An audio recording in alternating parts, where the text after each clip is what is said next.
The other error, and I suspect he couldn't have gotten it distributed if he had done what I'm about to say. Over the last 70 years, 80% or more of all what appear to be alien encounters have actually been psychological warfare operations conducted to create a narrative of an alien threat, which does not exist. That changed my mental framework. Using the heart as mind, where the heart and mind start melding, which is a much deeper, unfiltered intelligence. We mastered gravity control and reverse engineered and mastered anti-gravity, let's call it, in October 1954. We began building fully functional UFOs that are man-made in the late 50s. We began abducting people in the late 50s and early 60s, made to look alien. Right now, everything is coming out there. He felt that the ETs were saying, please don't blow up this beautiful planet. Don't even think to go there. But if you do, we can intervene. How these beings are also able to activate or awaken within us these capacities that we have. And see, this is about integrity and the truth.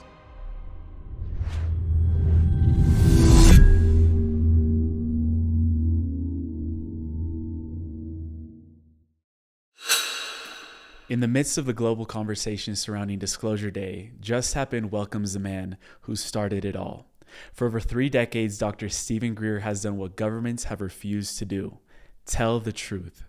As the founder of the modern disclosure movement, Dr. Greer has spent his life gathering military whistleblowers, declassifying the unthinkable, and forcing the world to confront its most suppressed question: are we alone in the universe?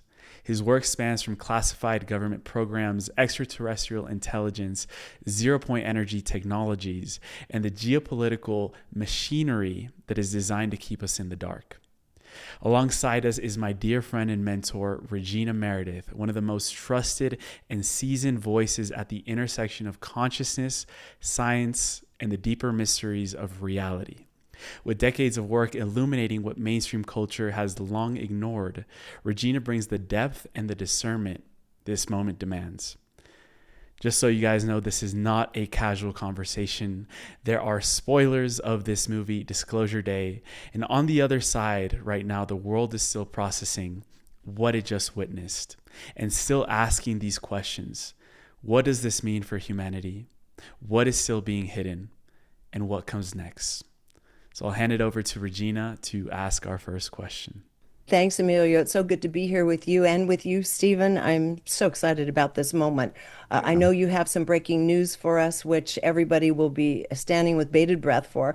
But meanwhile, what I wanted to say first was, Emilio, you and I talked about the film Disclosure Day after we saw it. And one of the things you said that really kind of cracked your heart open had to do with the difficulty and challenge that the primary character went through trying to get these tapes made available to the human species, because he felt this should be owned by all, and all the troubles, tribulations, discrediting, everything, well, chasings that he had been through. And I said, well, that's Stephen.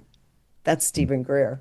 I don't think anyone's been through more than you have, Stephen, on this. So I just wanted to open it up that way and pass it over to you, Stephen. And just to start with that one element of what it's been like on a psycho, spiritual, emotional level for you, trying to bring this forward all these years, because I was with you 25 years ago at Disclosure and before out in the field, and I know what you were going through then. Right.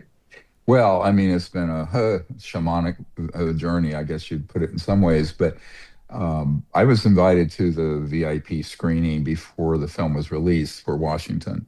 And went in with some trepidation, but it turns out Mr. Spielberg did a pretty good job in terms of portraying that the protagonists and their connection to ETs, and the ETs themselves, who were empathetic, were a positive force for good, and the covert cabal of corporate and military intelligence operations were really the evildoers and were truly terrible. And in fact, the main person, who is this kind of evil figure in the film, is based almost completely on a man that has been a nemesis of mine since the early 90s, who I call Dr. Death in my autobiography, Hidden Truth, Forbidden Knowledge. And it was very interesting how the whole, thing played out. And at the end, the ET says the last word on the screen that the journalist says is listen. So it was a handoff to us because we're the ones who can tell people what they need to be hearing about this directly from our contact with the ETs, which began for me back when I was a child, and and what that really means. So, but one of the things that just to correct Emilio, I didn't get involved with disclosure. I founded the entire disclosure movement. Now, of course, it's been hijacked in various directions by people who are charlatans or people who work under NOx, non-official cover from the intelligence or corporate community who have hijacked it into almost unrecognizable narratives dealing with an alien threat and the myth. I call them the UFO myths, which is most of what's out there. But I guess if I had been smart, I would have trademarked disclosure since everyone from Steven Spielberg to the New York Times has ripped it off. But that's fine. I'm glad to see it's making sort of mainstream headway. But I think my bigger concern is while this film wasn't the catastrophe I thought it would be in terms of a xenophobic portrayal of the aliens as monsters, because the trailers looked pretty spooky. It actually does show a great deal of accurate information that we've released. For example, the interface between mind and consciousness and technology that permeates that film is what we wrote about in 1991 called technology assisted consciousness, but also systems where consciousness assists and direct the technology. It goes both ways, which is the foundation of our whole CE5 contact protocol, where we go out and make contact because there's an innate telepathic or psi capability humans and ETs have, but very advanced ET technologies interface directly with very coherent directed thought when you're in an expanded state of consciousness. Some would call it remote viewing capability. So I think that is portrayed in the film pretty well. And but it also shows how it's been abused by people in the military industrial complex and how it's been used to kill people and how it's been used to control people in various nefarious ways. So actually, Mr. Spielberg took a lot of the information. Of course, it's fictionalized, and they only show. There are two big omissions. One, back in by 1965 to 68, the people who were on crash retrieval teams, who had been downing and then collecting both the extraterrestrial bodies and some living, as well as the craft, had documented 69 specific species of ETs from various star systems. Now, in the UFO subculture, there are four, and it's all a mythology based on a divide and conquer, good alien, bad alien, cowboys and Indian narrative that is designed to control people through fear. So I think that what Mr. Spielberg did was to show this one species, but in reality, that would have been a representative for hundreds that we know of now. And our CE5 contact groups have had contact with just a myriad of different species, none of which are the caricatures shown in the UFO subculture. The other error, and I suspect he couldn't have gotten it distributed if he had done what I'm about to say. In fact, I'm sure he couldn't, because that's why I'm blacklisted. And that is, it showed that these covert programs had ET tech and had redeployed it in horrible, nefarious ways, but not reverse engineered it. And where they had their own, let's say, man-made systems. The truth is, and this is the biggest secret that no one wants to come out, and which we're having a battle with internally with people in the White House and Congress over right now. I'll get to this in a moment. And that is that the technologies that are man-made are the dominant ones seen and have been false flag staging all manner of horrific things where the person who doesn't have that information is going to think it's alien when it isn't. So that was completely omitted. But I think that even the members of Congress I'm working with have been told explicitly if they talk about that, that their lives are in danger. Interesting. And I know for a fact that people like Grush and Elizondo and others have told members of Congress I'm working with, don't go there, don't look at that. And then you have people like Bob Bigelow telling the president also not to discuss any of that or release any of that. And the problem with that is that over the last 70 years, 80% or more of all what appear to be alien encounters have actually been psychological warfare operations conducted to create a narrative of an alien threat, which does not exist. And if you don't pull the curtain back on that, people are going to think all these things that have happened by humans, but masquerading as an alien or masquerading as a extraterrestrial vehicle, they're going to all think it is extraterrestrial, which would lay the foundation for World War III. The punchline here is the long-term plan that was concocted in 1953 was to pivot the world towards believing there was a threat from outer space, unite the world in a military-industrial sort of fascistic fear-based unity, and then convince people we have to fight them. Of course, this is ludicrous. Anyone with a scintilla of scientific knowledge is going to know that if you have technologies that are 100,000 to millions of years more advanced than what we had in the 40s and 50s, if they were hostile, we would have just had our clock cleaned. We would have been shut down. And even members of Congress, like Congressman Burchett, have said, after I met with him about this, has said publicly that if they were hostile, we'd be a burnt charcoal briquette floating through space. We'd have been over.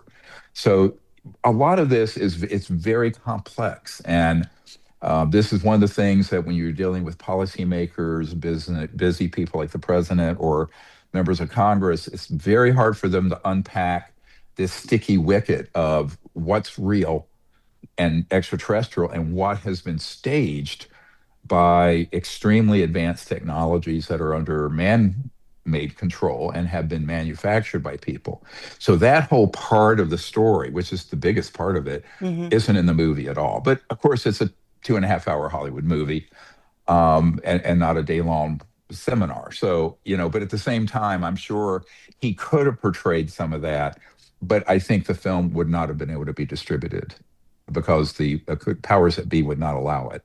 And that is the third rail of the UFO issue, is exposing what man-made systems exist and how they have been used in criminal enterprises.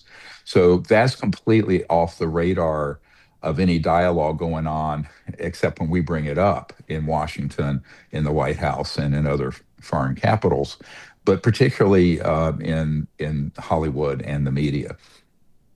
Mm-hmm. One of the aspects of the movie that was very interesting was Wardex, which was this military industrial complex.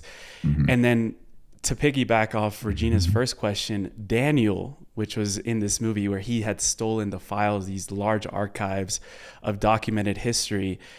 That is an aspect that you were even saying last year, there were going to be large files that were going to be given to your organization, but that didn't end up happening. So I wanted to explore what actually happened there. Yeah, very good point. And in fact, that whole episode that's portrayed in the movie, I think is based on, because I know Max Spielberg, Steven Spielberg's son, Max. And I think what you're looking at there is we had a knock, a non-official cover, a Delta Force operative who was working with the giant aerospace companies out west at various black sites. And he had assembled evidence, like in those files, from 6 different black sites that he had contacts in, because he had been in the system for nearly 30 years. And he was going to hand all that off to us just after the election and before the inauguration of the current administration. But he got approached by people who convinced him that that would be, quote, catastrophic disclosure and not to do it.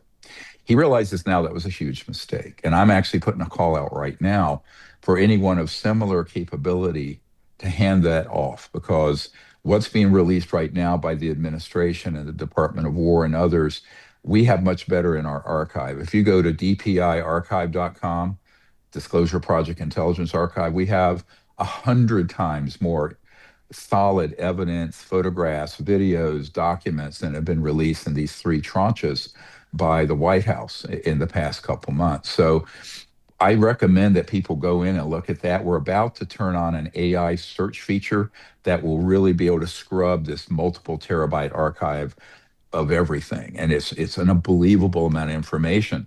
Because if you can imagine what we did on what Regina was referring to on in 2001, May 9th, 25 years ago, that National Press Club event and the documentation that went with it is much more than anything that's been released by the government to date. Okay. Yeah. And much more that's come out in any of those hearings, right? But now add to that 25 more years of accumulated evidence, documents, top secret whistleblower testimony, et cetera. And that's what we have sitting in our archive. We spent about $500,000 in the last couple of years digitizing all this and putting it into a database. So that's a tool that people can and should use. And so should lawmakers and policymakers and other people interested, journalists, use that. Right now, it's not as searchable as I'd like it to be, but we have recently designed a AI search feature that we hope to switch on in the coming week or two, maybe 3, something like that. May I just make a comment? Stephen, you were talking about the people that are dealing with it now, such as Grush and also Lou Alessandro. And the thing I'm hearing from them, which really bothered me actually, is they are still talking about a fright scenario to an extent that these are a national, these are a threat to our national security, which, as we know, and as some of the evidence that was astounding and the original disclosure showed us, quite the opposite. And so Well, maybe that's here's what you have to understand. This organization, it's a criminal organization that has been running these covert programs for 70 years illegally. They are so powerful that if you say what they want you to say, you'll be on 60 Minutes and Mhm. Fox News and CNN. If you don't, you are blacklisted. I am Right. the latter. In fact, I'll go so far as to say, after I was on Joe Rogan's show, which had enormous views, in order for him to get his $100 million from Spotify, he was forced to take my interview out of the lineup. And I've been banned Wow. ever since. The Sean Ryan show, a Navy SEAL, we were on 3 years ago after we did another National Press Club event. I was on there, and then subsequently 2 of my new whistleblowers were on there, one of whom had encountered a man-made octagon-shaped UFO abducting and kidnapping people in Indonesia to be used in human experimentation. He was on that show, and shortly thereafter, I have a video of phone, not video, audio of Sean Ryan on my phone saying, I can't have you on anymore, or any of your people. I have been threatened. My family has been threatened. And the next thing you know, he had Colonel John Alexander and all these people who have been picked by this criminal organization Right. to speak on behalf of it and who have hijacked disclosure.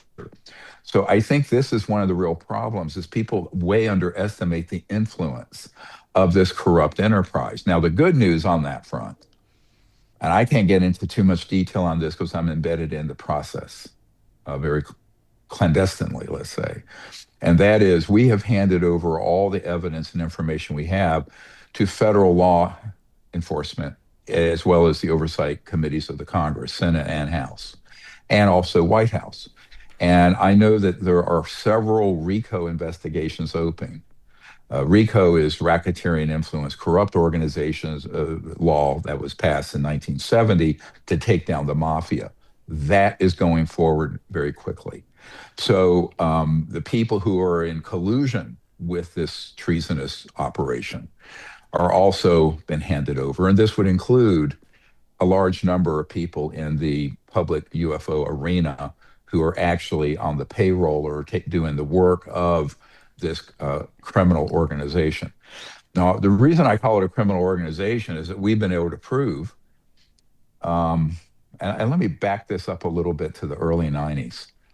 Um, Between 1993 and 1998, I had briefed the sitting CI director for Bill Clinton, the head of intelligence for the Joint Chiefs of Staff, the three-star general who is head of the Defense Intelligence Agency, which is like the CIA, but for the military. It oversees all military intelligence. Members of the Senate Intelligence Committee, the chairman of the House Oversight Committee, and every single one of these people who, if the programs were being run constitutionally and legally, would have been read in and would have been briefed. And they were all denied access, even after I gave them documents, project code names, locations and companies' locations, manufacturing plants for our man-made UFOs, the exact GPS coordinates for where you go into the underground facilities. I have them. So all of that was handed over. And what I found was at that time, no one wanted to go the distance on that. Now, 30 years later or so, it seems like there's an attempt, but it's getting quickly hijacked by these same interests because neither the president nor members of Congress know the lay of the land. So this has really become a battle for the truth of disclosure and not the false disclosure that this criminal organization wants. And the linchpin of the false disclosure are, you hit the nail on the head, Regina, and that is number one, they want to portray the alien presence as a threat, which it isn't, because that's how you get more money for the military industrial complex. And then number two, they want to be able to hide the fact that we have these technologies, that most of the UFOs that people see flying around are from my uncle's old company, Northrop Grumman or Lockheed Skunk Works, or Raytheon or EG&G. There's a whole, basket of companies that are have a special programs, they're called, or special projects dealing with this.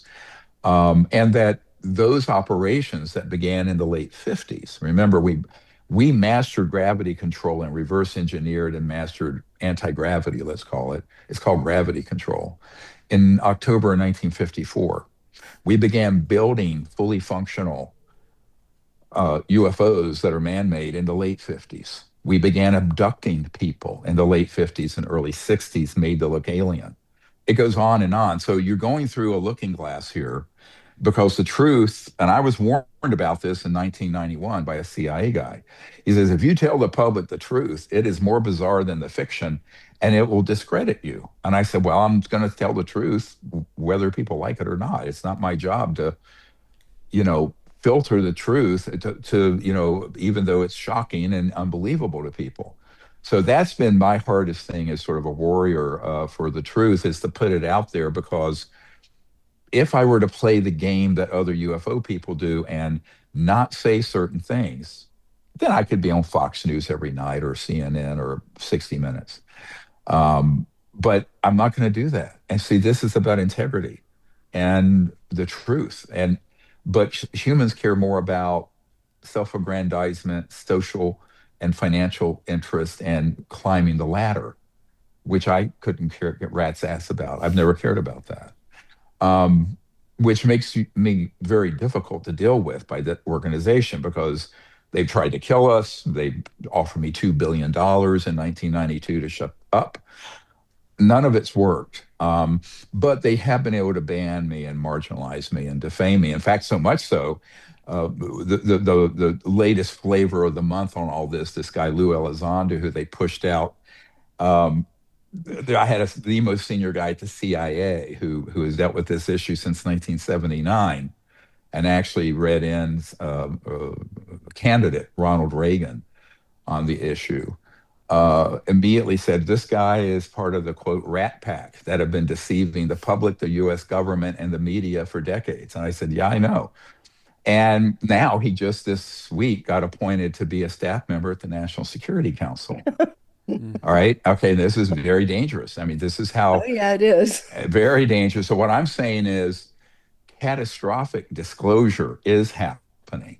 And it's this disclosure being run by the very foxes in the hen house who want to see us go to DEFCON 1, World War III, panic the public and then control them through fear narratives of the alien presence. That's been the 70-year agenda that Werner von Braun, who invented the rocket for Adolf Hitler and whose spokesperson is on my team. I just spoke to her a couple of days ago. She's about 80 years old now, but Carol Rosin. And I tell people, look, I mean, this has been a 70-year endeavor, and they're not going to be happy having that their little plans derailed. And the True Disclosure Project, which I direct, is the only real force out there to derail it, and which is getting kind of old for me. I mean, in 2 weeks, well, less than 10 days, I turned 71. So I started this project when I was 34. So you can imagine the kind of wear and tear and to try. Say there's a thing called disclosure PTSD, which I think I have, having done this for this long. But and every day I decide I'm going to stop doing it, and then every day I realize I can't, and that it's a mission that I can't abandon. But I visit it every day, thinking I'm done. But it's a battle, and for me personally, I mean, and in my family and everything else to, stay on the path that I know is my mission or purpose. But it's extremely difficult. Yeah. But at the same time, you look at what the consequences are, because if this goes the wrong way, it's the end of our civilization. If it goes the correct way, and I'm looking at this thing I'm put together to be handed directly to the president right here. It's on my desk. And it will be a new civilization. In 20 years, there'd be no poverty. There'd be no pollution. These technologies would transform the planet. We could unite the planet in peace and in unity instead of endless war that they want to export into space. It's a stark choice.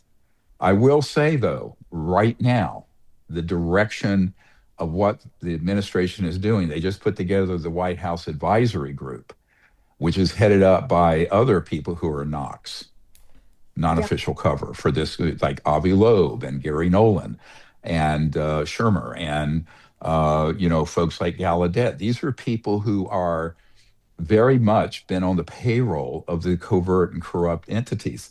And now you have both the National Security Council staffer, Elizondo, and the White House Advisory Board consisting of people who are actually representing the foxes in the henhouse.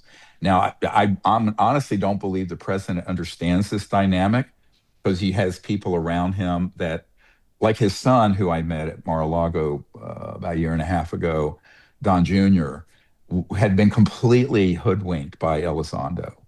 And I was standing there with that young man who was shot in the throat, Charlie Kirk. And we were having this amazing conversation about the issue. But but when I heard that, I went, oh boy, we're in a world of trouble here. And Don He's the one Jr. that's getting all of the press, though. Alessandro's face is out there representing the government through the New York Times, et cetera, et cetera. I mean, But that's because that's what they want. That's what I the cabal. know, I know, I Remember, know. the mainstream media is completely controlled Yeah. by a branch of the CIA that works with BlackRock, with their 15 trillion or so dollars in assets, that control vertically and horizontally most of the media and tech companies. Yeah. That's a fact, not a conspiracy theory.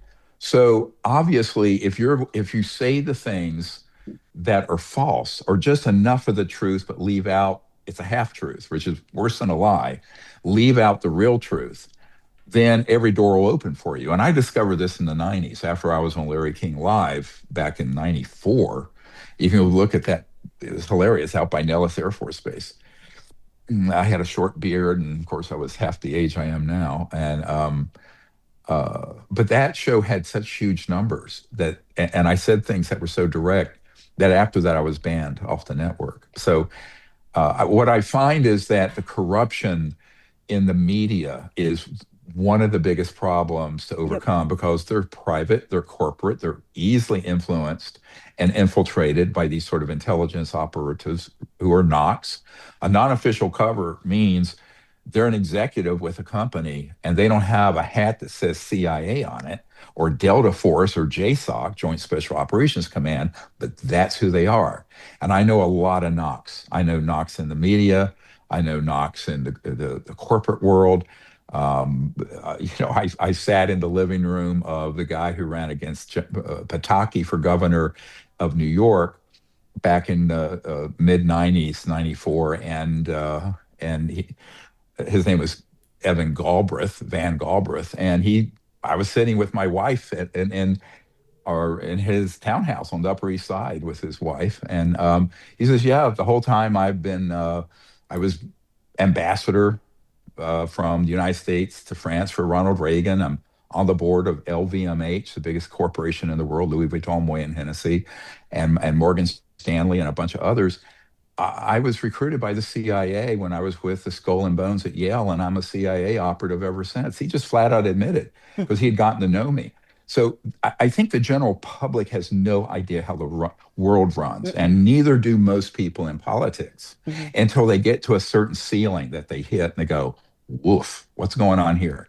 So the level of corruption and the power behind it is so daunting if you know what it is, that becomes a barrier to true disclosure. Because if you're the president or you're a member of the Senate or House, you look at this and you go, I'm not walking into that buzzsaw. I'm not going to take that entity on, because that entity has way more power and more advanced technology than the entire United States government. Let me repeat that. They have more technology, they have more power, they have more money than the entire United States government by orders of magnitude. And this is a fact. So that becomes a real problem, because ultimately, you know what this boils down to? How much intelligence do you have and information that you can comprehend? Number two, what level of integrity? If you can be threatened or bought off, they're going to threaten you or buy you off, or both. And then you're done. You're shut down. And number three, even if you have the integrity and the intelligence and information properly, you got to have the courage to walk this talk. And if you don't have the courage, I don't care if you're the president or chairman of the Joint Chiefs of Staff, you're going to back off, because it's a David and Goliath story. The entire legal, honest part of the U.S. government is David, and this organization keeping this stuff secret is the Goliath, and it's global. So that makes it very difficult for people who, I say these people put their pants on one leg at a time, like we all do, to take on that. And if you're a craven political animal or a socialite, or you care mostly about money, power, and position, you're going to take the buyout that I was offered, right? I mean, it was a serious offer of $2 billion when I was a very young doctor to betray my purpose and be part of that organization on a board level, because they knew that my organization had mastered the psionic capabilities of contact. But I think because they have technologies that can look into the future, they could see what a trouble I would be, and that $2 billion was a bargain back then. Of course, I mean, in 1992, $2 billion would be, I don't know how much that would be now. But it was a serious offer from General Stubblebine, who had been head of Special Forces and Army Intelligence. And of course, I didn't even think about it. I said, absolutely not. But most people, if they're threatened enough, if they have people they love killed, which I have had, and you're offered that kind of incentive, you're going to flip. And that's the big problem, is that we don't have a world right now where the people in power have the requisite information, intelligence, integrity, and courage. And that's what has to happen. We have to hope and pray enough of them get there. And, I've had conversations with very close friends of the president about this and say, how far do you think he would take this given what he's going to come up against? Well, I'm a little worried that in the last week, this is breaking news, the last 7 days, there's been this catastrophic White House advisory group put together that's chock full of bad operatives who are disinforming the public and the president. And now you have this guy who's been involved in various horrific activities. I mean, remember Lou Elizondo went to various members of Congress and while they were trying to investigate them and told them, I've been told this directly by members of Congress, that I was a Russian foreign agent and that they cannot talk to me. And now that is a felony. I mean, it's very serious because if you interfere with a congressional investigation by falsely claiming someone is a treasonous Russian foreign agent, you have committed several felonies each time you do it. And I have it on direct conversations with members of Congress that Mr. Elizondo did that. Well, that means he could be rounded up and put in prison right now, and he's going to have a clearance to be on the National Security Council staff of the United States. This is catastrophic disclosure, my friends. I'm telling you, this this week while we're taping this, I mean, this whole thing is up in the air. Mm-hmm. So it's a big battle going on, and we're obviously the underdog. I mean, obviously, I'm the bad boy of this whole subject because I don't go along with the conventional wisdom or what everyone's saying just so I can get a TV show or an interview or something. But you're getting press. You're getting a fair amount of press. People do want to know what you have to say, which is great. It may not be through the formal channels. Emilio, I'm sure you have 1,000 things you want to say, and so do I. And ask. Oh, yeah, go ahead. Yeah, you guys ask whatever you want. I was tuning in to the last congressional hearing, I believe was in May. And I just pulled out something really interesting that one of the journalists, I believe her name was Leslie Keene. Don't know much about her background, but she said that the conversation around UAPs should shift from hardware and technology to a focus on biological evidence. And that was the part for me in the movie when I actually saw the images of these beings that changed my mental framework.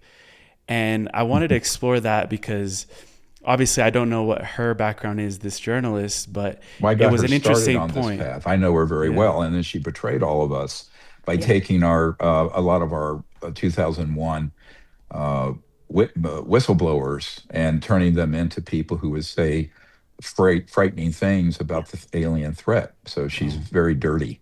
She betrayed the entire mission. That's who she is. Yeah. But what about this notion that Emilio's talking about taking away from focusing on hard technology to softer biological technology? What are your thoughts on what I mean with like the biologics actually showing us the beings that they maybe have or have seen? Well, yeah, of course. I mean, that's what was supposed to come out a year and a half ago. Go back half an hour ago when we were talking about this. It was not going to just be lights in the sky video like you've seen coming out. It would be retrieval operations. It would be the biologics that have been retrieved that are, both alive and dead. The guys I'm working with, and I know where some of these facilities have living, like prisoners that are ETs that are still living, and they're tortured and interrogated, and that is true. The other part of it is there are a lot of deceased ones that have been dissected. You shouldn't use autopsy. Autopsy means autopsy on the same species like human. It's a dissection if it's a non-human species, by the way, just medically. So people say, oh, it was an alien autopsy. No, it's a dissection. And just a medical point of fact. But I think the other issue is to have any of that come out, which could through what the White House is doing and Secretary Hegseth is doing. And there's a very good friend of his on my team. So we've been back channeling this.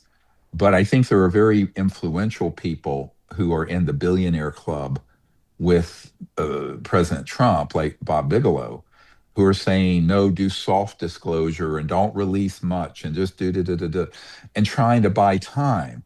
And I think that because it's a little frightening when you're the president or senior members of Congress to let this whole story come out, because some of the things that are being done and have been done by these illegal treasonous operations would make Watergate and all the other scandals of the past century look like nothing.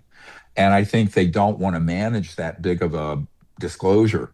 So they're pivoting towards this false disclosure where they're leaving out the atrocities that the humans have done, such as abductions and mutilations and hybrid programs where people, covert programs, have taken extraterrestrial DNA and human DNA have made these weird creatures that have integrated circuits in their cerebral cortex that are doing the abductions. And at 100% of people who encounter those think they've encountered an extraterrestrial biological entity, and they haven't. And so there's some members of Congress that have started talking about that because they had, after I brought this up to them, they had someone confirm it. But I think so much of this is they're wanting the public to have this sort of kindergarten level of disclosure, and maybe it's just an attempt to acculturate things.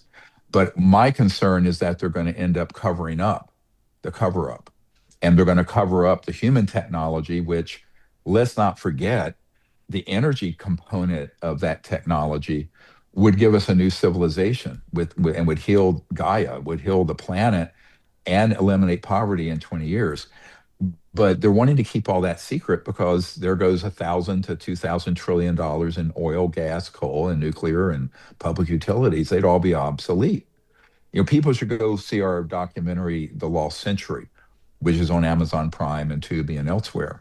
And you'll see the proof of this. And so, if all of that is left out, right? If the technology and the biologicals are left out, but the biologicals would have to include the fact that there are these alien facsimiles. Some are robotic and some are biological that have been used in psychological warfare operations, such as abductions and mutilations and whatnot.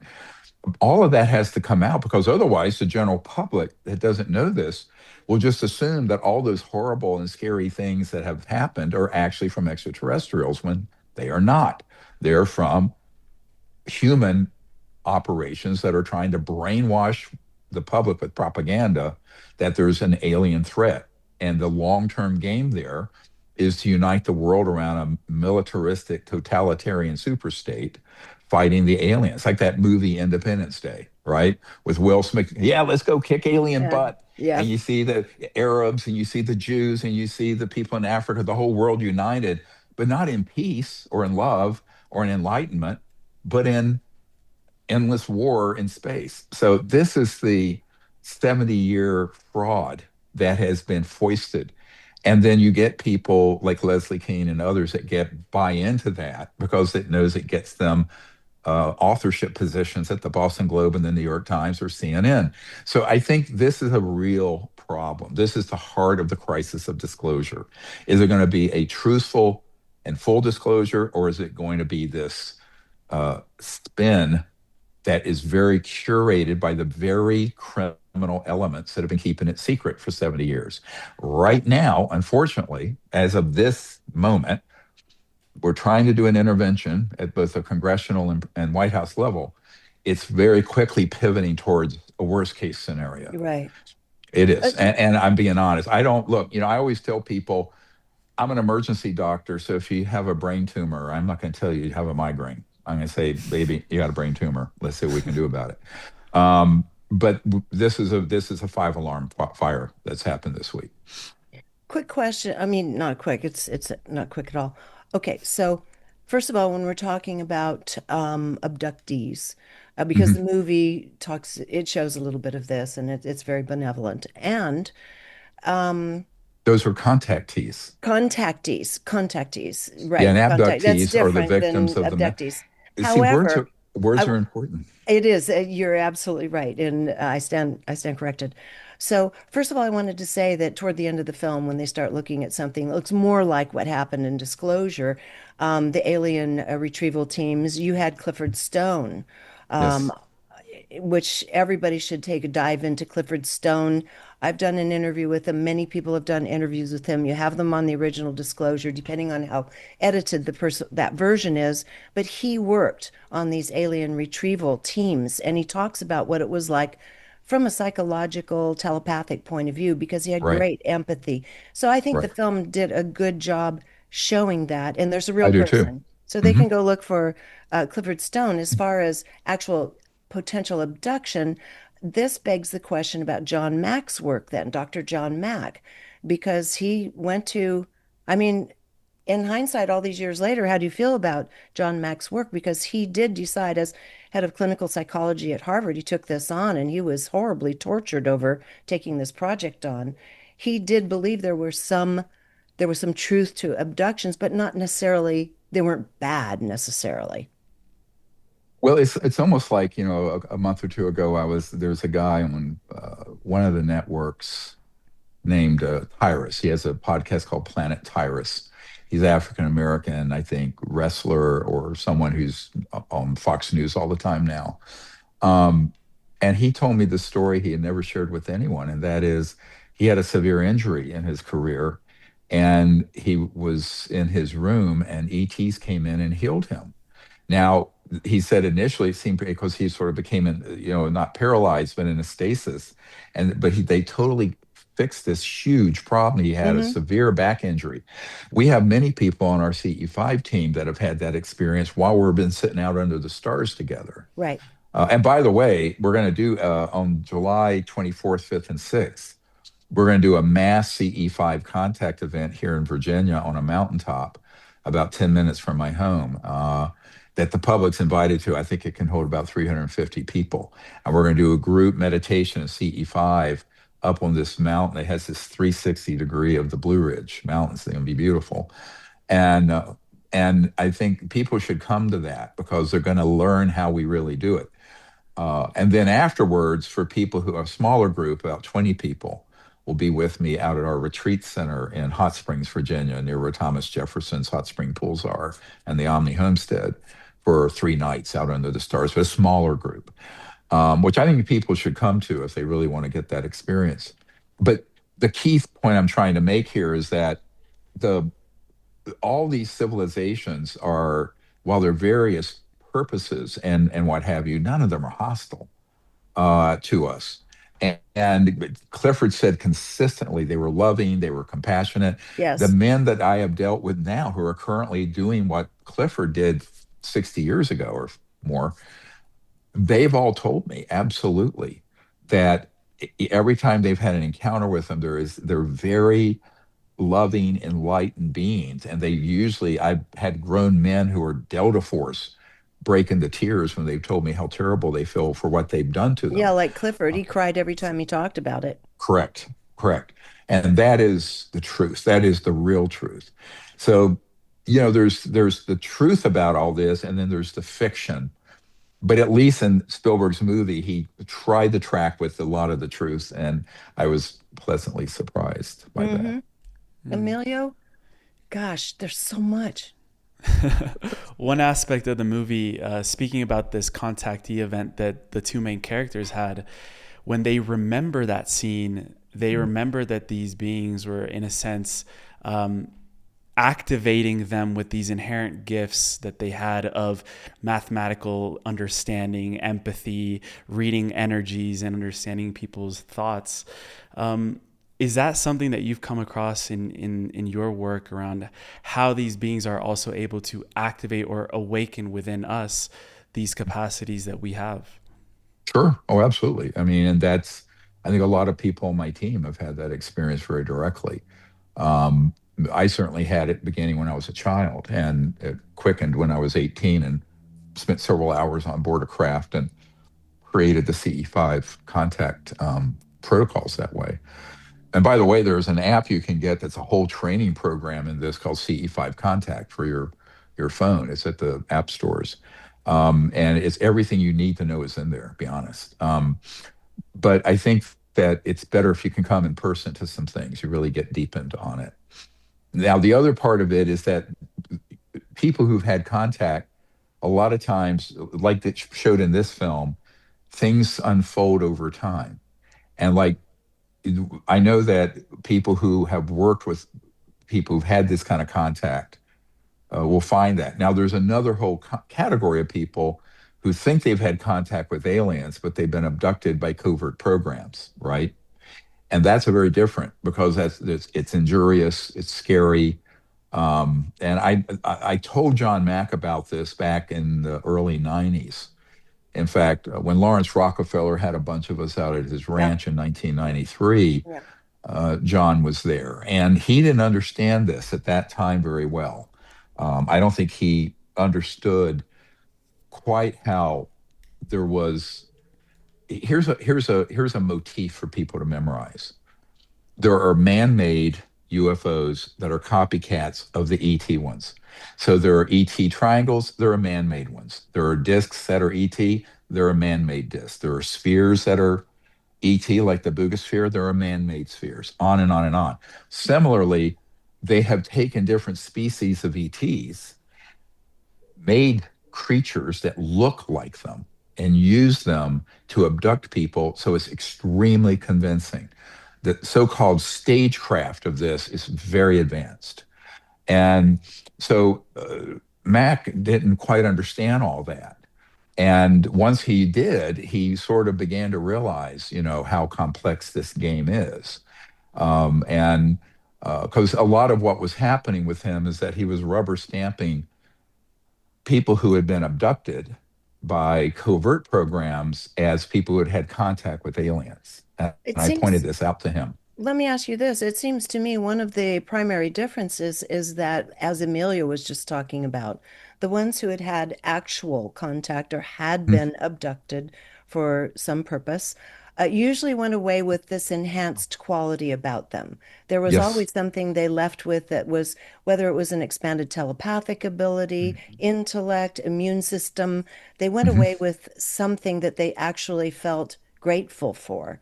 Now, is Right. that the same in those who were abducted by false forces? I would think No, that would be a because differentiating factor. They wouldn't have the capability to no, inspire but that in another being. no, in fact, they're traumatized. And, Yeah. some people have said that I'm not, I disregard people who've been victims of abduction. I go on the contrary. They just have been misidentifying who and what abducted them. And look, back in the early 90s, because I immediately, if you visualize being as young as I was, being asked to brief the director of the CIA, wasn't for no reason. So I had people come to me who were operational on those programs using advanced technology that looks extraterrestrial, but they're humans who are abducting people. They told me exactly how they did it. Um, and actually, Bud Hopkins, I forget his name, he was the executive director of the Intruders Foundation for Bud Hopkins, called me up one time and he admitted, he said, look, people in some of what they're recall that there are these weird looking ETs like grays that are kind of robotic, but there are military people directing them. Hmm. And we have taken all that out. And it turned out that the Crown Prince of Liechtenstein, who is Opus Dei, and who told me personally he wants the end of the world to happen through World War III with a war with the aliens, right? That's what he told me in July 1994 directly in a 4-hour meeting. The Crown Prince of Liechtenstein said, I have been funding these abduction groups to put the information out so that humans will hate the aliens enough to sacrifice in blood and treasure so we can have World War III. And if that happens, then Christ will be forced to return.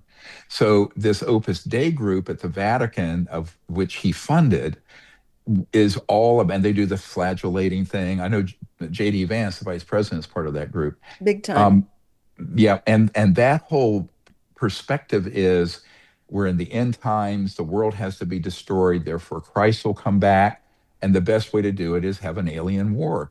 So this has been a sort of lunatic fringe um, perspective that has heavily influenced abduction research, UFO research, because that's where the money was coming from. And in fact, the Crown Prince of Liechtenstein went so far as to tell me that he had stopped funding John Mack because he wasn't as negative as he wanted him to be, and that David Jacobs and Bud Hopkins were still very negative about the aliens Right. and portraying what he wanted them to, and that's why he was giving them such large sums of money. And so I think, the UFO subculture has no idea how this game is played and Mm-mm. how Mm-mm. bizarre. I mean, when you hear this, you think if you're a rational person, you think really people of that influence and power, the Bank of Liechtenstein, for example, all right, and funded Adolf Hitler. um, those sorts of people are funding a lot of these clandestine UFO and abduction groups and mutilation groups. Same thing with mutilations. Yeah. The guy who did the original Snippy the horse case in Colorado in 1968 or whenever it was, Dr. John Altshuler, he was a hematologist, pathologist, very good friend of mine. He said, "Oh, yeah, we immediately knew it was a covert human program using very advanced technology." But then you had Linda Moulton Howe who took it, repackaged the research because she's not a scientist. She's a minor journalist from Pennsylvania or someplace, and ended up telling the whole world this book called, An Alien Harvest, where the aliens were harvesting body parts. No, they weren't. No. Those were covert human programs masquerading as alien, taking those body parts to be used in experimental I know where the bases are, to use that biological material as a culture medium to grow fake aliens.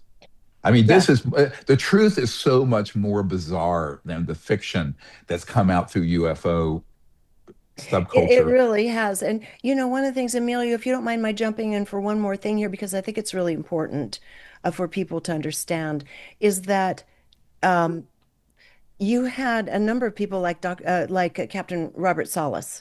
Mhm, And that story to me, and there mhm, were many others, he's just one person telling mhm, this story mhm. that on multiple occasions, well, let's go back to Grush and Alessandro talking about, oh, they're a national security risk. They fly over our Air Force bases at speed we can't do anything about. Well, in addition to that, what they've also done is they tend to come and make statements such as, if you'll please tell the story of Captain Solace to everybody. It's a wonderful story because it Mhm, really shows more mhm. what's happening on a larger scale. And it wasn't just him. Many, many others in the military experienced this. Right. Well, and the Soviet Union too. We recently had a colonel come forward about 5 years ago from the Soviet Union where a similar event had happened. But in his case, there was an overheating nuclear warhead that they had not detected. The ETs put people in sort of a stasis, and they went in and fixed it because if it had detonated, it could have triggered World War Yeah. III. Yeah. So the ETs have literally prevented global nuclear war more than once. They've also intercepted asteroids that were put on a path to hit us Hmm. by covert programs. I mean, Hmm. covert programs have attempted to throw an asteroid over the Earth so that it would cause all sorts of geophysical changes, and the ETs have intercepted that. This is one of the Knox and Delta Force guys I work with was read into that operation, which I was told about in the 90s. So, Can the you tell ETs have, everybody about Solace specifically? Lay it oh, out. It's yeah. so visually wonderful. Yeah, so he was at Minot North, he was at a nuclear ICBM, Intercontinental Ballistic Base, in Minot, a Maelstrom, and Nelson, Minot Montana. Yeah. and way out there in Montana. And he was in the underground facility, and the craft came over and took 18 to 20 thermonuclear missiles with multiple warheads offline and rendered them unlaunchable. But what he told me was that he felt that the ETs were saying, please don't blow up this Yeah. beautiful Don't think planet. about it. Yeah. Don't even think to go there. But if you do, we can intervene. Like we could Oh, I limit mean, it. I thought it was beautiful because Yeah, yes, they took them down. They shut them down. But once everybody, the frightened little guards outside were terrified of this big orange red craft. right, right. And Robert was in charge of that shift, Robert Salas, Captain Salas. And the one thing at the end of it is they fired everything back up once they understood message received. Yes, And I thought there except was a real beauty to that. yes, but then after the Disclosure Project event in 2001, cutouts or operatives for this cabal like Leslie Kean took those people, repackaged it, and presented it as a threat. Oh That this God. is this is proof.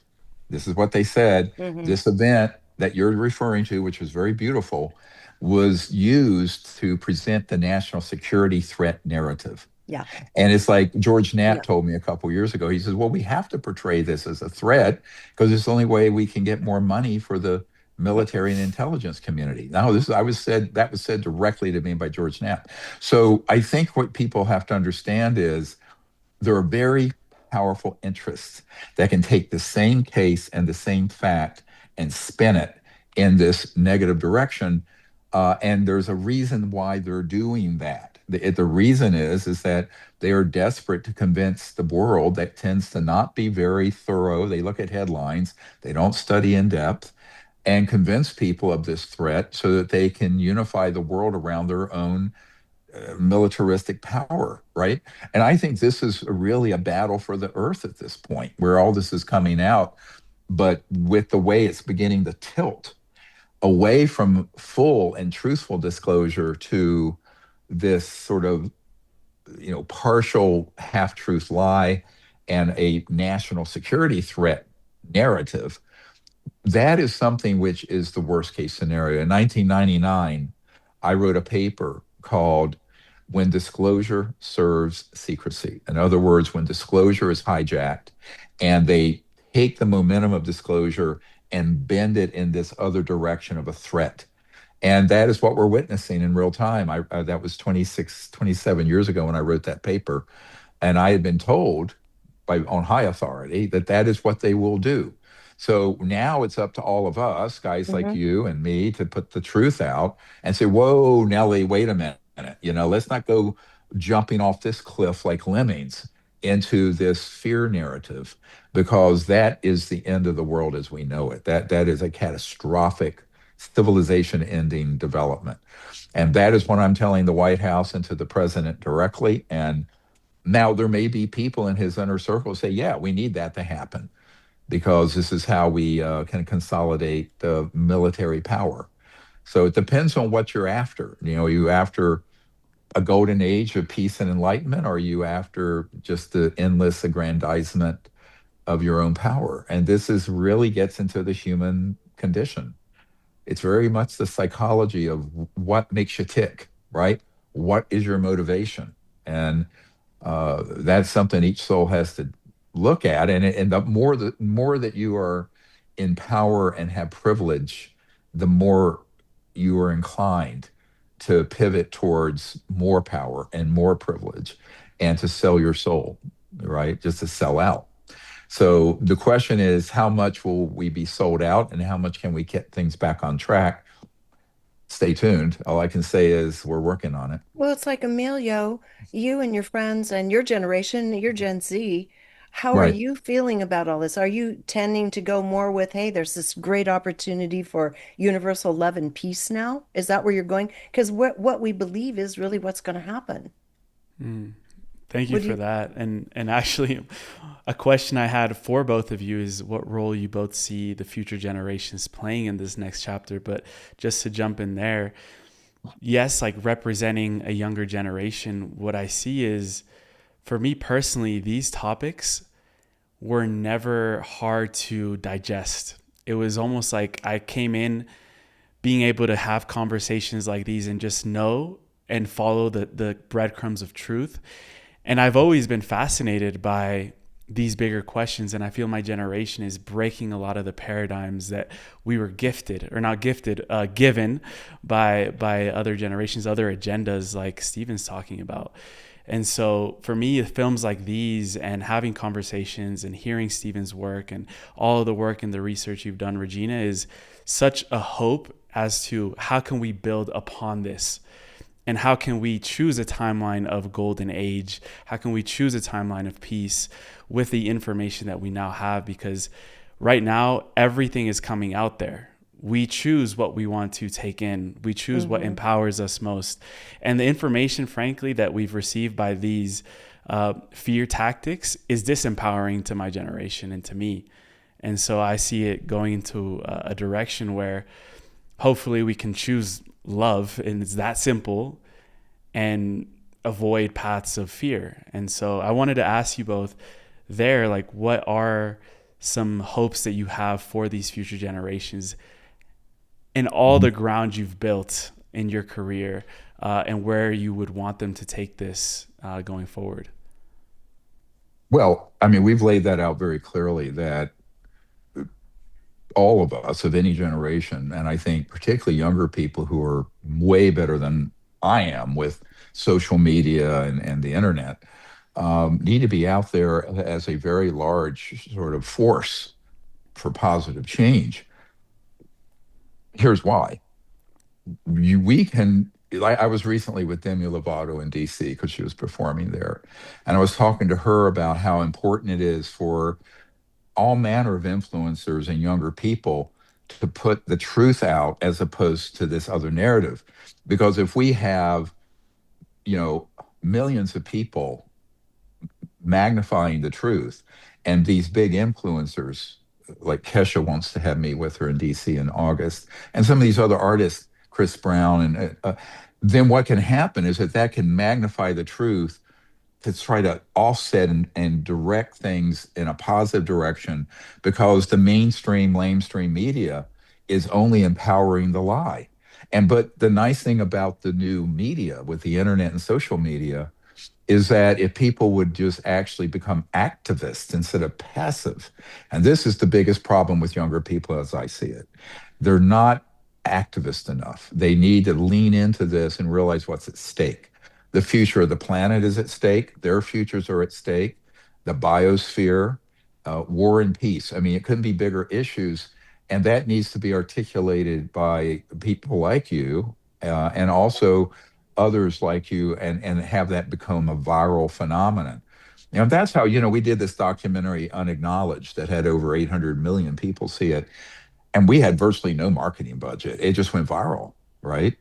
And of course, immediately thereafter, they pushed Lou Elizondo out to counter it. And there's a young boy that I had mentored back in the late 90s, early 2000s, Tom DeLonge of Blink 182. They hijacked him, convinced him that the aliens were demons and evil. And then Elizondo used him to get prominent with his To the Stars Academy. And of course, that was all a PSYOP, psychological warfare operation, CIA.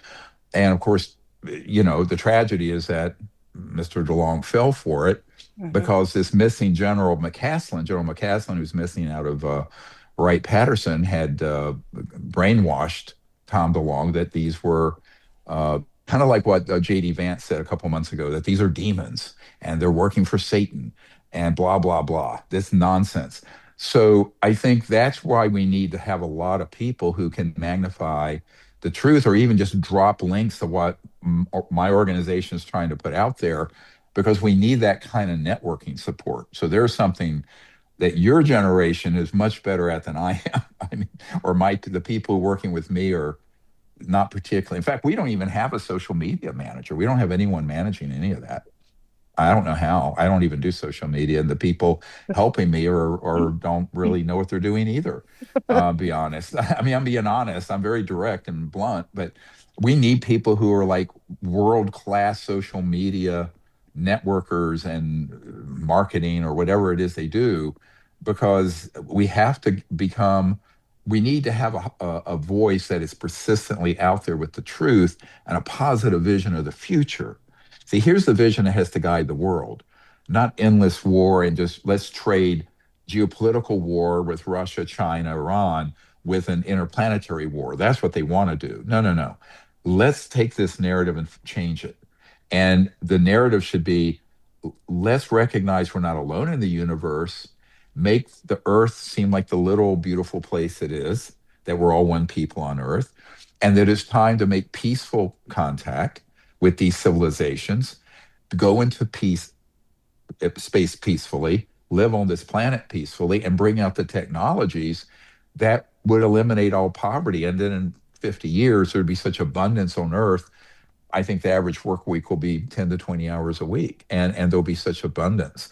So we need to give this vision to young people, and then we'd be liberated to pursue the development of higher states of consciousness. You see, the treadmill they all have us on, no one's taking the time to pursue, like I did when I was young. I took some years before I became a doctor to be a meditation teacher and spend 6 to 8 hours a day in meditation. Thank goodness I did that before I had a family of 4 kids and a medical career and all that. It was a good thing I did it. But we need to get to a point where our civilization has that amount of focus, and then we're going to have this exponential growth in enlightenment and spirituality on this planet that we've never seen before on this planet as a whole global society. There might have been a few times in the ancient past, like the so-called Shambhala kingdom where that existed, but not the whole planet. So this is the vision that people need to see that's so beautiful, and put that vision out, and but expose the big lie. It's like when Werner von Braun's turned and said it's all a lie. This whole thing of an alien threat and all that, it's all being concocted to try to get more power and money. And by the way, look what happened after 9/11, right after our National Press Club event. It caused everyone to go into such fear that people took leave of their intellect and their spirituality. And we were 20 years in wars that were catastrophic. But that was deliberately done. And so I think that we have to wise up to this. It's like the Who, we won't be fooled again. My concern is we have been fooled over and over and over and over again. And the question is, can we wake up before it's too late? And I think younger people who are very good on things like TikTok and other social media sites can spread all this information. And we need someone like you, Emilio, organizing that, because I don't know how to do that. So now you have your work cut out for you. And what about you, Regina? I'd really love to hear your thoughts on this. Well, I understand everything Stephen's saying because, I was privileged to be there when this was happening. Even, I don't know that you remember this, you probably don't, Stephen, but I was there when Tom DeLonge initially came out into the field, and he was so bright and shiny and wanted Mhm. to devote some of his psyche and his music and heart to all of this before whoever got to him got to him. And there was Yep. nothing negative in his experiences. I was out there Right. for 2 different weeks with you, so I witnessed that when he was Yeah. still innocent.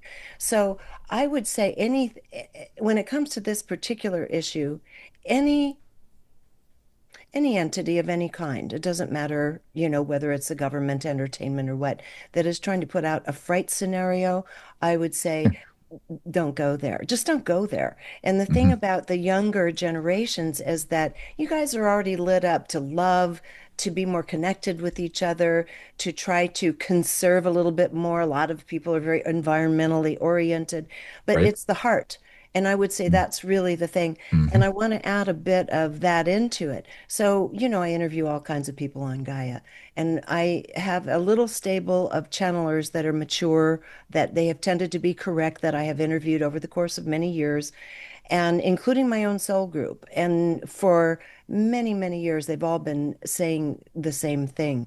You're coming into a period of time where the currency will be using the heart as mind, where the heart and mind start melding, which is a much Correct. deeper, unfiltered intelligence. And I know when I was out in the field with you, Stephen, what you were talking about is this kind of connection and interface. It was really easy to remote view under those conditions. Everything was Right. opened up. I could see very easily, and it was all validated. And Right. so I can say on a personal level with a lot of this that what you're saying is true. And for the younger generation, you're already coming in with less resistance because the consciousness was so much higher by the time you were born, even than when Stephen and I were born. And Right. so the more you can look at anything having to do with universal civilization and how other species can come in and participate with us on a peaceful level, we're already wired for it. The cosmos is wired for it. We're wired for heart-based intelligence now. And that's where I think communication with other entities is really going to start exploding among the younger generations. But with that, be aware there are a lot of fakes there too. There are a lot of Mhm. people that, that are like clicking and speaking light languages and, saying my father was from Mars and my mother. There's a lot of fakery there too, just for Mhm. ego and to get clicks, clickbait. So Right. to be able to dial in and use one's heart as the primary intuitive source, even in the younger generations, to determine Mhm. who's loving, who's real, who's putting forth an agenda that's genuinely caring, helpful, and compassionate and sustainable, holistic, sustainable, then that's where I would put my attention. And I do think the younger generations are more ordered toward it already, as the older generations were more steeped in mind and mental processes. Yeah, and this is a big, like the Heart Math Institute and others have talked Yes. about the resonance between consciousness and heart feeling. And when those can be brought together, which is what we do with CE5 when we're out, Yeah. it potentiates the intuitive and conscious abilities, and then it's guided with the love and that feeling. And that is how you are most accurate anyway, but Hmm. most effective. And also, I think that the studies that have been done, back in the 70s and 60s, and the so-called Maharishi effect, when a certain number of people are in that state of consciousness together, it totally transforms the whole community. Hmm. So it's estimated only 1% of a population needs to be in that state to shift, like a phase transition in physics. We talk about this, the entire populace into a higher state. So, and the other point I make is that, and I was talking to Tony Robbins, who's a sort of a motivational speaker, and I was at his home, and he had written a book, I'm Not Your Guru. One of the things I tell people is that I try to share what I know about all this, but ultimately read the book of your own soul, and that you should begin to develop your own abilities. We tend to be, because we've been taught this in school and in church and everything, is that we're just sort of passively listen, but don't actually empower our own selves. So people need to empower themselves to be intuitive and to remote view and to make contact. Hmm. This is why I always resist people trying to turn me and put me on a pedestal of a guru. I said, well, I have a certain capability I will share, but then you take it, make it your own, and go forward. So this is where you don't want to get into this codependency with guru type, or even some of the channelers foster that kind of I agree, a that hundred de- percent. dependency. And I think we need to, on the what we really need to be doing is showing perhaps and sharing what we know and how we do it, and then encouraging people to master their own souls, their own consciousness and heart, and then blossom on their own instead of just vicariously having someone do it for you, which is lazy and easier, but it doesn't move things forward. So I think that we need to up the message a little bit in terms of empowering people to, which is why we do CE5 contact training events. Because I always tell people, like in medical school, the saying was see one, do one, teach one. So you see something done once, the next time you're doing it, the third time you're teaching someone else to do it very quickly. And so my goal is to share this knowledge, but also the techniques of remote viewing and CE5 contact, and then encourage people to go out there and do it on their own. Have your solo flight or with a group of friends. And that's why we're trying to form, thousands of CE5 groups all over the world, because this is another important thing of what we're doing on July 24th, 5th, and 6th here in Virginia. We need to have thousands, if not millions, of people who understand how to make contact, the principles of universal peace, not just world peace, and that we are all one people in the universe because we're all conscious, and that the conscious field, consciousness itself, is a singularity, as Erwin Schrödinger said. The total number of minds in the universe is one. And that is a state of consciousness you can experience. Now, I experienced it first when I died. I had a near death experience when I was 17, but you don't have to die to have it. You can be in a meditative state and experience that. And when you do, it's just a complete change in your perspective of the world and yourself in it. But also, it's very empowering in terms of what you can then achieve. Is that if you embrace that aspect of yourself that is truly universal, that goes beyond individual self, that becomes this universality aspect of yourself, um, which is guided by sort of a divine consciousness, a divine love, all these higher states of consciousness. It really makes everything possible, and things that would seem miraculous become every day. And I think that this is what I've experienced in this project, actually, is that I remember in the 90s, one time I was sitting at our home when I was still down in North Carolina and running this emergency department. I turned to my wife and I said, we really need to get someone at the United Nations to understand this. 3 minutes later, the phone rang, and it was this woman who was best friends with the Secretary General and his wife of the United Nations. So there, I can tell 1,000 stories like that where you put it out there with a, if you do it with a pure intent and for a higher purpose, then the universe mysteriously organizes and the response. And that's really how we've done all of this. And I think that's a lesson for people and younger people. If they realize the power that we each individually all have when we come together for a higher purpose, then it's very, very powerful. One of the problems with the current technological zeitgeist is that everyone's living in their little boxes, Silo. their little cell phones and their little social media bubble, and the whole polarization that you see going on amongst different subcultures and political parties and all that. And that is something you have to be very careful of also, because like our institute for disclosure that we're doing, I have to work with everyone, left, right, center, but not only that, overseas. I won't say which world leaders, but I'm actively involved with other countries' leadership. And I think that you have to have a very, not just global, but universal perspective and not get mired into all the petty competitions and conflicts of this current era, which unfortunately social media amplifies. The algorithms, you talked about clickbait, the algorithms are specifically designed to create anger, controversy, hatred, and division because that's how they sell more ads and get more views. It is clickbait. So I think if you look at, the way every social media platform is designed, it is designed for that. So people have to, it's a double-edged sword. It's a very good tool, but can also be rather um, destructive. And I think younger people need to begin to, in my opinion, use it as a tool, but then also come together more and then make plans and actions. And there are a number of people in all over the United States and Europe and other places that are younger people doing that now for disclosure, as well as CE5 contact. And uh, I don't. We only have one staff member for my whole project. So my wife and I and one staff member and a bunch of volunteers have done this for 36 years. But that's all we have because we don't have the kind of money Gaia or some of these big operations have. If I had their budget, the world would be a new world. But I think that's why we need a lot of help from younger people just amplifying the message. And now that everyone's on a smartphone and a computer, or they can do it, it's a very good development in many ways. Mm.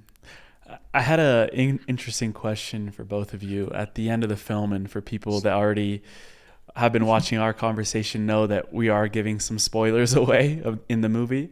Yeah. But the movie ends with this gigantic big being that whispers to Daniel's ear, and then he translate over to Emily Blunt's character. She starts with listen. And so if she would have finished what she was going to say, what do you both believe would have been the completion of that message? Because I kind of felt like it was a cliffhanger to potentially another movie or something else, or symbolically they really did No, just mean listen. no, I can tell you what it is because I know the family. That ended that way because what they're wanting you to do is listen Listen. to the message I just gave you. Mm. I'm in direct contact with those civilizations. And listen, that's why it was ended that way. After that, I'm not going to venture to say. I mean, if Stephen has said that that's what it is, the one thing about it, I think that bothered me about the ending is here you have this tall, kind of geriatric gray who is speaking as though he's, God on high with the whole world on their cell phones in a hush, waiting to hear this great wisdom. And that's not how I view it. One of the Right. things and the ways I view things differently than a lot of people is a lot of these ET species are here because they're very curious about the incredibly fascinating aspect of humanity.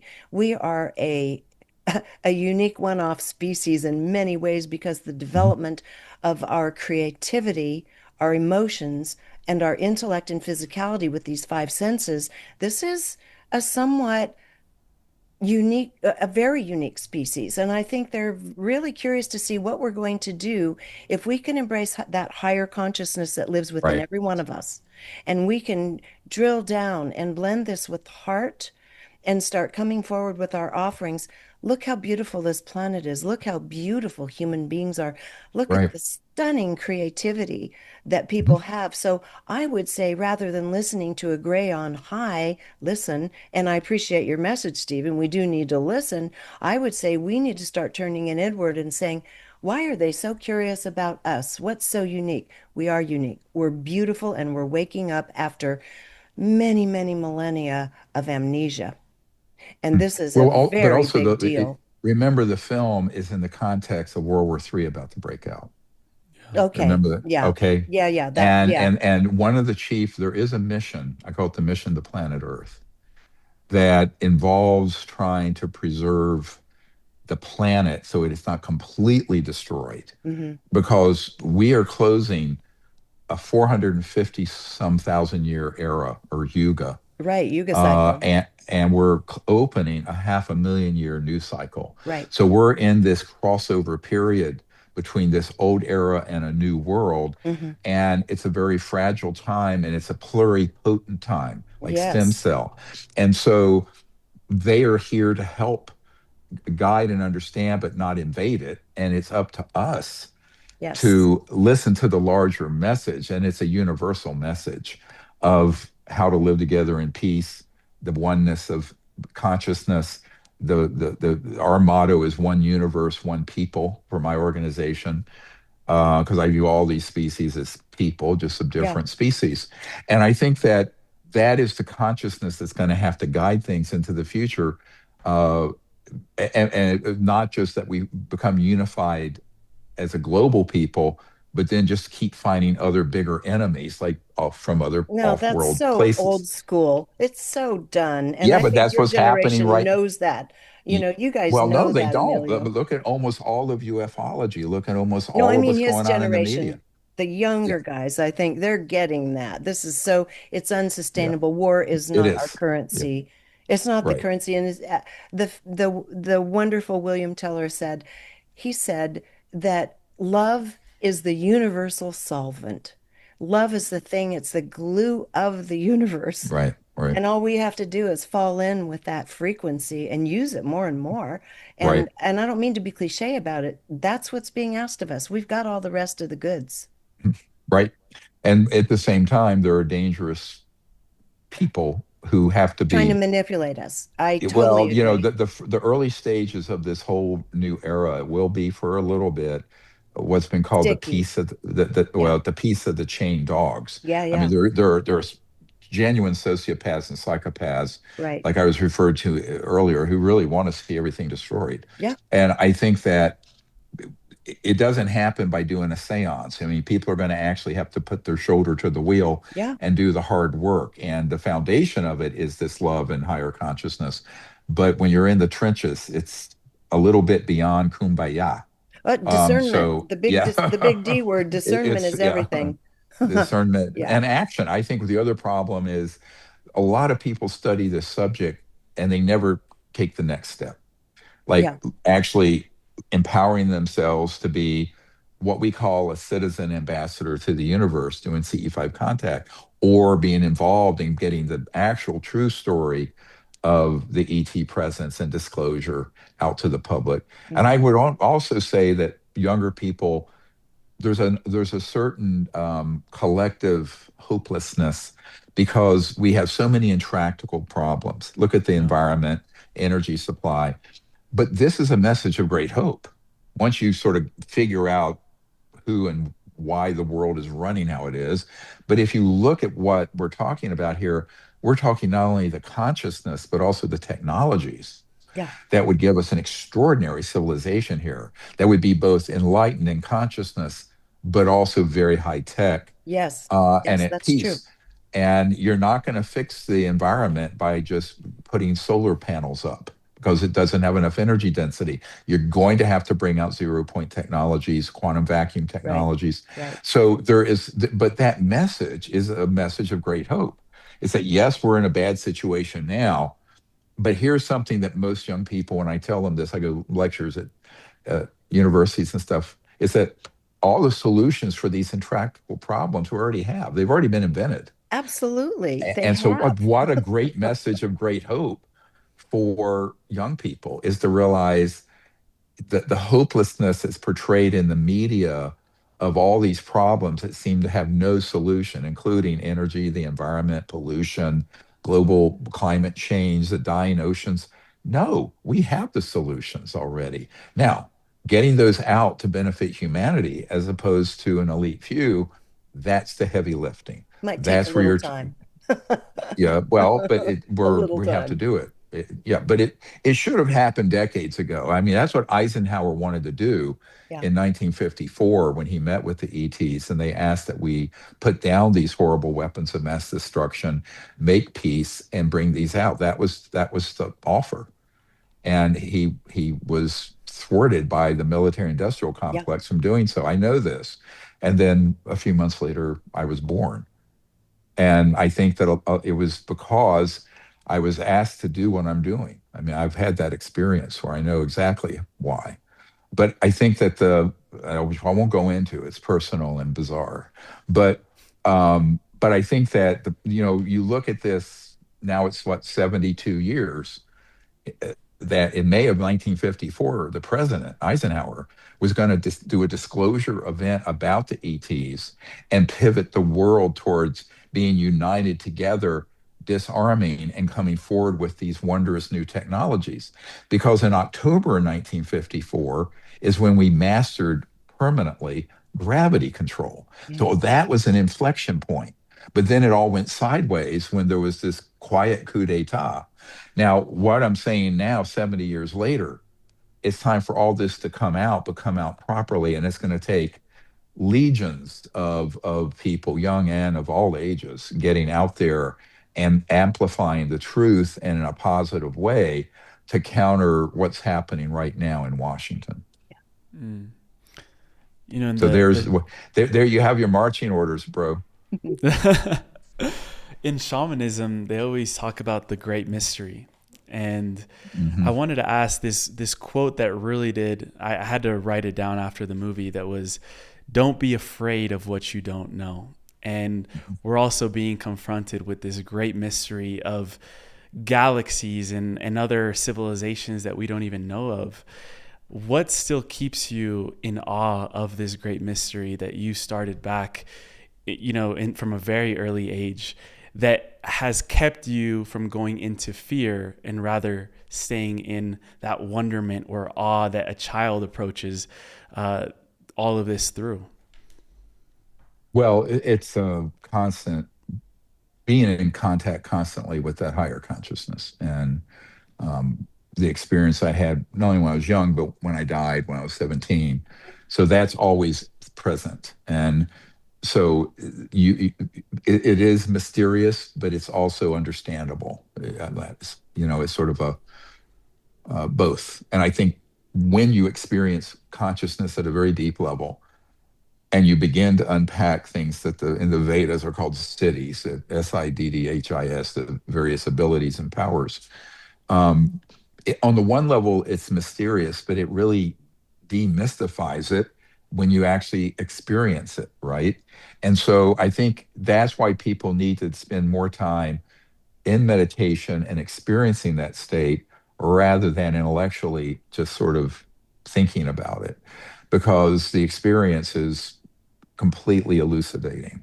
And I think that's how I have approached it. Now, obviously, as you go on that path, there are mysteries that keep getting. It's like you keep getting into deeper and deeper and deeper levels, and I think there's no end of it. I mean, I don't think any of us could ever exhaust all the complexity of a multi-dimensional cosmos, right? All the way up and through all aspects, dimensions, worlds, planets, all the way through the worlds of light, the astral worlds, the angelic worlds, all that. But you can experience it, you can understand it, but it's a constant unfolding. And that's the one thing that makes the journey so beautiful is that I will tell you this, it doesn't end until you by your own volition, you choose that the drop of your own soul becomes one with the infinite being permanently.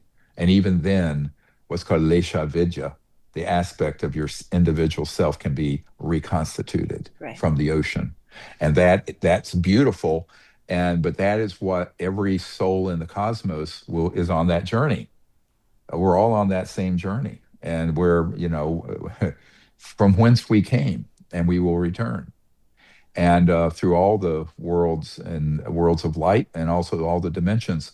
So I think that is the real journey been that I have experienced. And then as that begins to be understood by an entire planet, imagine what pursuits will be taking place and the development of these higher states of consciousness, and with it, these cities that are spoken of in the Vedas.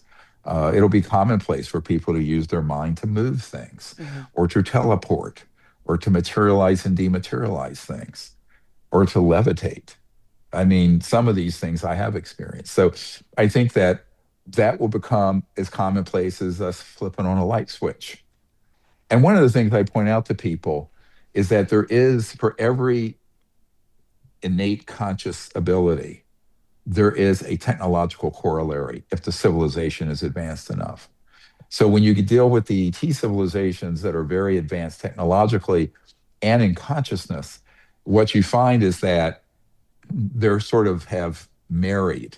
It's an interwoven capability between inner consciousness abilities, heart and mind together with the external world. And this separateness that Native Americans, my grandmother was Cherokee, Native Americans thought it was so weird that Europeans saw everything as separate. But I think we grow into this unity consciousness and the sense of oneness and integration. And when that happens, as I see it, that's when people begin to unlock all their what seem like mysterious abilities, talents, powers, and what have you. Uh, and that accelerates as you use them only for the good. You don't use it just for selfish. You use it to advance others and advance the world. And that's the other key to CE5 contact. Why are you doing it? People should be wanting to make contact with these civilizations in a sincere way to show that not everyone on Earth is either oblivious to them or want to shoot them out of the sky, right? With an electromagnetic pulse weapon, which is what we're doing. By being a CE5 ambassador, you are embracing and empowering yourself to show another face of humanity, what you were referring to before, the beautiful aspect of humanity as opposed to this other part, which most people are. I mean, most people don't care about having wars and becoming, these sociopathic, power hungry, crazy people. The average person just wants to have a nice and a beautiful life and what have you. So it's about providing that vision and aspiring to that. At the same time, my responsibility is also to be minding the other problem, right? So what is the saying? When I was in the Middle East, the Bedouins had a saying: "Trust in God, but tie your camel." Trust in God, Good. but It's a tie good your one. camel. That's a good one. Mhm. Yeah. And the other one that I like is walk the mystical path with practical feet. So, Mm, so you have to keep the body and soul and the purpose together. And it's a great bit of wisdom. well, So, Regina, would you like to take us home? Oh, okay. Well, I think I would just be mhm. reiterating a lot of what I've said and part of what Stephen just said. For me, I don't know why, but I have not experienced a lot of fear in my life. And I noticed how fast things can start manifesting on many different levels if we can let go of fear. Yes. And I have no idea why that even is. I just look around and I see how fearful people are, even over small decisions, no less taking on these really vast subjects and the notion that we're not alone in the universe. When my soul group started telling me about this stuff almost 40 years ago now, it always felt comfortable for me. It seemed absurd to think we're the only, quote, intelligent species, considering some of the incredibly stupid things we do as well. So I would say I agree with Stephen. The more we can connect with the higher aspect of ourselves, because that's the place that connects with all. And that's the place that's going online together. We're going online together now. We're not going to be isolated saying, oh, gee, am I the only one that feels this way? I think those days are Mhm. over, and your generation Yes. is really Yeah. driving that home, Emilio. So it's always down to one thing, consciousness, and whatever it takes to release those consuming feelings of anxiety and fear. Do whatever practice one has to do to release fear. And then everything starts opening up. All the abilities start opening up and life comes online. So that's it. Yeah, and fear is the mind and spirit killer. And this is It why is. demagogues always use fear to control people, Yep. like what they did with 9/11. So I think that the opposite is true, however, because when Arjuna was going to go into battle, Krishna turned to him and said, a little of this with a capital T, meaning this higher state of consciousness and heart and mind together, eliminates all fear. So the thing that dissolves all fear and breaks all the shackles of limitations is that state of consciousness and heart, the love factor with the higher consciousness Mhm. and understanding this. And then you're what is called a spirit warrior. You're not afraid of these things. And that's actually a lot of people said, aren't you afraid? And you've had people on your team killed. I say, yes, but I'm not afraid. I No, told you're not. General I've known you for a while. You're not afraid. You were of born to do anybody. this thing, and I've Yeah. seen some of the forces around you, Stephen, when I've been in the same room with you. You're well protected. Everyone knows you're here for mission. That your whole life is dedicated to this. So when you wake up in the morning and say, I think I'm quitting today, well, you can have to laugh at yourself because your Oh, I wife will do. laugh at Yeah. you too. Yeah. No, I That's mean, it, I'll be Emilio, honest for with you. me. It's been it's been an ultra marathon doing Yeah, it this. Yeah. has. But you It's were born to do it. yeah, I'm supposed to do it. I think that's why I grew up in such a horrible childhood. Yeah, Yeah, because I grew up in the got you most ready for it. horrible. Yeah, it made me, kind of a tough guy, Yeah. and so I could, do what I'm doing. So it takes a lot for me to. I don't give up. I actually have on my dresser. I'm at my farm out here in the Blue Ridge Mountains right now. A quote from Winston Churchill that says, "Never, never, never give up." And it was like focus that one pointedness that got him through World War II and defeated fascism. So I think that that's very very important for people to develop that capability to focus Yep. on a higher purpose, but also realize you're not alone in doing it. There are True. many many beings seen and unseen, and actually the entire universe, in my opinion, as I see it, is moving. The winds of the universe and of the cosmic being are moving in this direction. So really all you have to do is put the ship of your own self in that flow and it'll Totally. take you. But it does require you willing to free will. We're the planet, humans have free will. We have to use our volition and make that step, right? So we have to consciously do it, and then everything is possible. Mm, May I say one more little thing, Sure. And Emilio, I of if need you to forgive jump. I me? have another meeting. Yep. Yeah. Um, so he was talking about what he has hanging up, and I have hanging up in my room this beautiful little piece that says, I would rather have a mind opened by wonder than closed by belief. And I really Mhm. live by that. So, Great. mm. yeah. Yeah, that's And great. I'll Yes. I'll end with one thing that I have over here, which is being both soft and strong is a Mhm. combination very few have mastered. Oh, Mhm. And Kung so Fu, spiritual Kung Fu. I love and it. Right. so Mhm. I just Emilio, thank wanted you to so thank you much. guys. Thank you. Thank Just to you. say I right now feel like the most privileged person on the earth, and my hope is that I can represent that generation that is truly listening to elders and people that have put in the work and in the field, such as both of you. Mhm. It's my honor to know you, and I hope this Thank you. conversation continues for many more years to come, because we're in the midst of it. And yeah, Yeah. Well, Stephen's activating my inner warrior. there you go. And thanks for helping us, Yeah. get the message out to the people who are following your work too. I appreciate your help. And you too, Thank you. Regina. Thank you. Thank you. Good to see you, All Stephen. right.